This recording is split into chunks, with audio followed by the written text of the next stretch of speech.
My name is Rahab. I'm a woman of Christmas. Most of you only know me for hiding spies on my roof, but oh, there is so much more. You see, my fate was set into motion as a young peasant's daughter summoned by the king. I had nothing the king needed.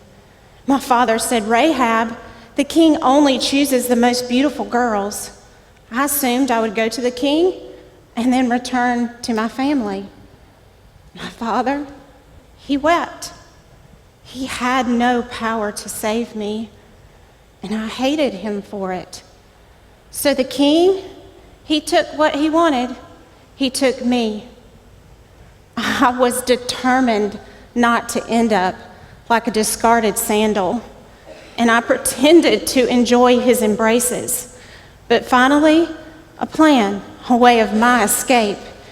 You see, the king had constant arrivals of spies and messengers, and without their information, he didn't know who his enemies were. So I boldly asked him, "If you'll give me a house, I'll collect information for you." And he just laughed, but I was determined.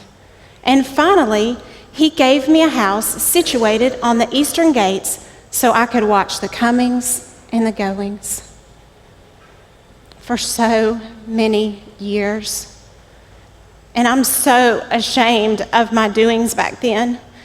You see, men would pay me, and then the king would pay me for the information that I gave him. I had Babylonian robes, golden jewelry, the finest linens. Nobody knew how much I hated my life. See, on the outside, the king respected me and men desired me. But on the inside, I felt trapped, used, my humanity stolen. Deep down, there was a desire to want to belong to this God of Israel. I remember my father telling me of how Moses had parted the Red Sea. This God was different, and somehow I could feel his presence. It was like a sense of awe and urgency. And I remember hearing that Moses had sent spies into the land 40 years ago, and I could only hope that Joshua, their leader, would do the same. So I prayed. I prayed that I would be the one to be able to spot them. And I heard that God accompanied them by a pillar of smoke. And that night, as I looked out of my window, I thought I saw smoke in the distance. At first glance, they looked like two Amorite soldiers, but I knew that they were Israelite spies. So I hollered down, "Hey, I have information. I know why you're here." Of course, they weren't interested, but it must have been the Lord, because there was a knock at my door.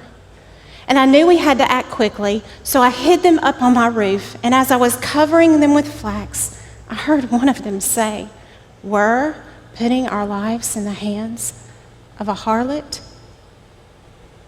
Soon the guards came, and without hesitation, I told them that they left the city gate at dusk. And it must have been my loyalty with the king, because they never searched my house.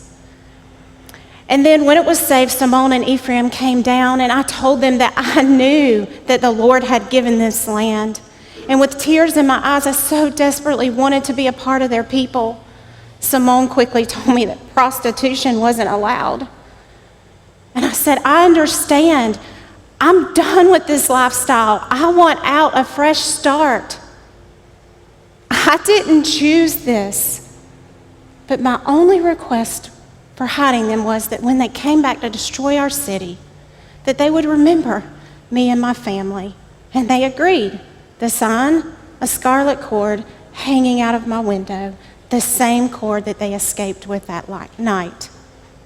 You see, sometimes standing firm in our faith with our families can be the hardest thing. They didn't believe in God. Their faith was in the king and the walls that surrounded the city.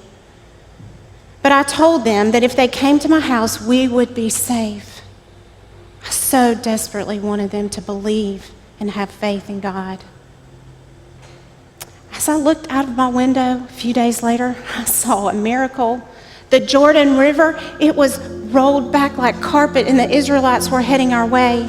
There was chaos and fear, and my family made it safely to my home. And then I prayed, "Oh God of Israel, how I long to kneel before you. I give you my heart, even my life. You are worthy of praise." For 6 days, they marched around our city. But on the 7th day, it was like a battle cry I had never heard before. The walls in my home began to shake, and I told my family to stand behind me. "I will shield you." Simone and Ephraim, they finally came, and they led us safely out of the city. You see, my family, they thought it was me, that I was the one that saved them. But oh no, it was God. They still didn't believe.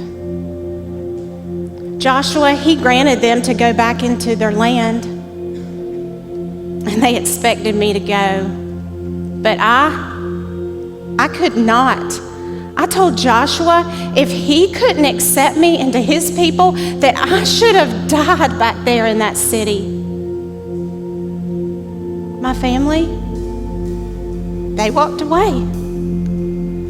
You see, God poured out his compassion on me that day.